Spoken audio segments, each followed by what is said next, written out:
అసలు ఎట్లా ఉంటది ట్రీట్‌మెంట్? అంటే ఇప్పుడు మీరు జెప్పిర్రు సర్జరీలు డిఫరెంట్ ఉంటాయని జెప్పేసి, ఆ సర్జరీ చెయ్యొద్దని జెప్పేసి కొన్ని స్టడీస్ చెప్పినాయని జెప్పి చెప్పడం హ్మ్. జరిగింది. అసలు ట్రీట్‌మెంట్ ఎట్లా ఉంటది? డిఫరెంట్ సర్జరీలు ఏమేముంటాయి?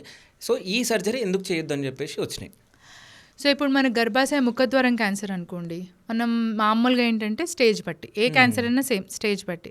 సో, ఈ స్టేజ్‌లో ఉంది ఫస్ట్ 1 ఆర్ 2 స్టేజ్‌లో ఉన్నంత వరకు సర్జరీస్ చేస్తాం. ఓకే. సర్జికల్‌గా. లేదు స్టేజ్ 2 దాటిందనుకోండి. మనం సర్జరీ చేసేటప్పుడు ఎప్పుడు ఏంటి అంటే కంటికి కనిపించేదంతా తీసేసి కొంచెం మార్జిన్ ఇవ్వగలగాలి. అట్‌లీస్ట్ ఒక 1 సెంటీమీటర్ ఎక్స్‌ట్రా తీసుకోగలిగితే మళ్ళీ వచ్చే అవకాశం తగ్గిద్ది. ఓకే. సో, కొన్ని చోట్ల అలా ఉండదు. అది ముందే పిల్ల కణాలకి స్ప్రెడ్ అయ్యి కానీ పైరెట్రల్ పారా అంటాం పక్కకి స్ప్రెడ్ అయ్యి ఉండడం కానీ. సో, అలాంటప్పుడు మేము మొత్తం క్లియర్ చేయలేం కాబట్టి సర్జరీస్ అవాయిడ్ చేస్తాం. వాళ్ళని రేడియేషన్‌కి పంపిస్తాం. రేడియేషన్‌తో క్యూర్ అవ్వదా అంటే అవుతది. స్టేజ్ 2, 3 రేడియేషనా సర్జరీ స్టేజ్ 2 వరకు సర్జరీయే. ఓకే. 2లో 2A, 2B అని డివైడ్ చేస్తాం మళ్ళీ. ఏ వరకు సర్జరీ చేస్తాం, బి నుంచి రేడియేషన్‌కి పంపిస్తాం అనమాట. సో, స్టేజ్ 2, 3 ఇవన్నీ రేడియేషన్‌కి వెళ్తాయి.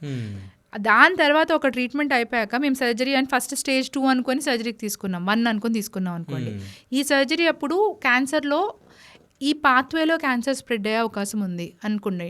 సేమ్ బ్రెస్ట్‌లో మనకు శంఖలో చూస్తాం అన్నట్టు సర్విక్స్‌లో ఏంటంటే పెల్విక్ లింఫ్ నోడ్స్ వెళ్ళే ఛాన్స్ ఉంటుంది.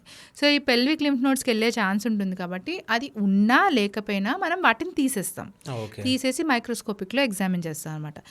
ఈ మైక్రోస్కోప్‌లో ఎగ్జామిన్ చేసినప్పుడు దాంట్లో క్యాన్సర్ ఉంది అని అనుకుంటే వాళ్ళు స్టేజ్ 3కి వెళ్తారు. అంటే మాకు సర్జరీ చేసే ముందు వాళ్ళు స్టేజ్ 1 అనే స్టార్ట్ చేస్తాం. వాళ్ళని మనం అప్గ్రేడ్ చేసాం ఇప్పుడు క్యాన్సర్.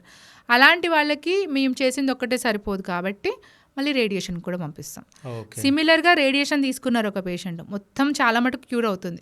కొంతమందికి రేడియేషన్‌తో మొత్తం రెస్పాన్స్ రాదు. ఓకే. అలాంటప్పుడు మళ్ళీ మేబీ సర్జరీ తీసుకోవడం గానీ, ఇలా ఓవర్‌లాప్ అవుతది గానీ జనరల్‌గా ఒక్క treatment either surgery or radiation చేయడానికి ట్రై చేస్తాం అనమాట. ఓకే.